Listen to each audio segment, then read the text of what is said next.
তারা অনেক বেশি চাষিরা যে পরিশ্রম করে কাজটা করছে তারা কিন্তু সেই ফলটা পাচ্ছে না, সেই টাকাটা তারা পাচ্ছে না। বড় মাল্টিন্যাশনাল কোম্পানিগুলো কিন্তু চাষিদের কাছে এরকম অর্গানিক ফার্মিং, ন্যাচারাল ফার্মিং প্রোডাক্টগুলো তারা কালেকশন করে বিগ বাস্কেট থেকে শুরু করে এখন অনেক বড় বড় কোম্পানি আছে তারা কিন্তু প্রচুর প্রচুর দামে এইসব প্রোডাক্ট বিক্রি করছে। এবং এখন মানুষ যখন আস্তে আস্তে সচেতনতা বাড়ছে তারা কিন্তু এইসব প্রোডাক্টের দিকে organic product, natural farming product,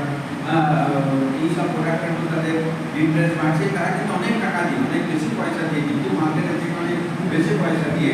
তারা কিন্তু এইসব প্রোডাক্ট আস্তে আস্তে ব্যবহার করছে। সুতরাং আমরা যদি এই জিনিসগুলো আস্তে আস্তে আমাদের ফার্মারদের শিখিয়ে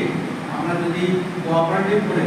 তাদেরকে এইসব কাজের জন্য আমাদের সেরিকালচার ডিপার্টমেন্টে আমরা অলরেডি কাজ করি, আমাদের এখানে অ্যাডাপ্টেড ভিলেজ সেরিকালচার ডিপার্টমেন্টের সঙ্গে করে সেখান থেকে তাদের কোনো কিছু করতে না, আমরা টাকা পয়সা তাদেরকে জোগাড় করে দিই, তাদেরকে আমরা বিভিন্ন সেলফ তৈরি করে দিয়েছি, তাদের অ্যাকাউন্ট করে দিয়েছি, সেই অ্যাকাউন্টে তাদের টাকা আসছে, বীজটা থেকে শুরু করে সমস্ত ইকুইপমেন্ট সব কিছু তারা তাদেরকে ব্যবহার দেওয়া হচ্ছে। এগ্রিকালচার ডিপার্টমেন্ট এগিয়ে আসছে, সব অনেক এনজিও আছে যারা কিন্তু এরকম কাজগুলোকে প্রমোট করার জন্য আসে। এবং আমরাও একটা প্ল্যানিং নিয়েছি যে আমরা একটা ইসিএলকে, সেটা আমার বাবুর সাথে কথা হয়েছে যে আমরা ইসিএলকে একটা চিঠি করেছি যে ওনাদের যেসব ল্যান্ডগুলো করে আছে সেই ল্যান্ডগুলো কিন্তু আমাদের বিক্রি করার জন্য আমাদেরকে যায়। আমাদের স্টুডেন্টরা এবং বিভিন্ন রকম যে বললাম সংস্থা আছে যারা কিন্তু পরিবেশ সম্পর্কে সচেতন আছে, যারা আমাদের এই পরিবেশকে রক্ষা করতে চায়, আমাদের আসানসোলের পলিউশন লেভেল অনেক হাই আছে, তাকে যদি গ্রিনারি করা যায় সেগুলো কিন্তু আমরা করছি। সুতরাং আজকে আমাদের যে অবজেক্টিভটা যে বিশ্বসম্পদ মানুষ তাদের ব্যাপারগুলো শিখুক এবং এগুলো কিন্তু কমার্শিয়ালিও কাজে লাগছে। আমরা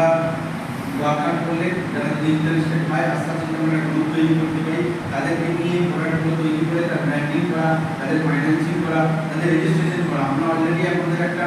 এন্টারপ্রেনারশিপ সেল আছে স্বাবলম্বন জানা, সেখানে কিন্তু আমরা একটা লোকাল যারা মহিলারা যারা মানে একদম স্মল লেভেলে যারা তাদের হাতের কাজ করছে, বিভিন্ন রকম ফুড প্রোডাক্ট করছে উইদাউট ইউজিং প্রিজারভেটিভ যে ফুড প্রোডাক্ট তৈরি করছে, সেগুলোকে ফাঁসি রেজিস্ট্রেশন করানো থেকে, ফাঁসি লাইসেন্সিং করানো থেকে, তাদের এমএসসি রেজিস্ট্রেশন করানো থেকে, তাদের ফাইন্যান্সিংয়ের ব্যবস্থা করানো, তাদের ব্র্যান্ডিং করানো,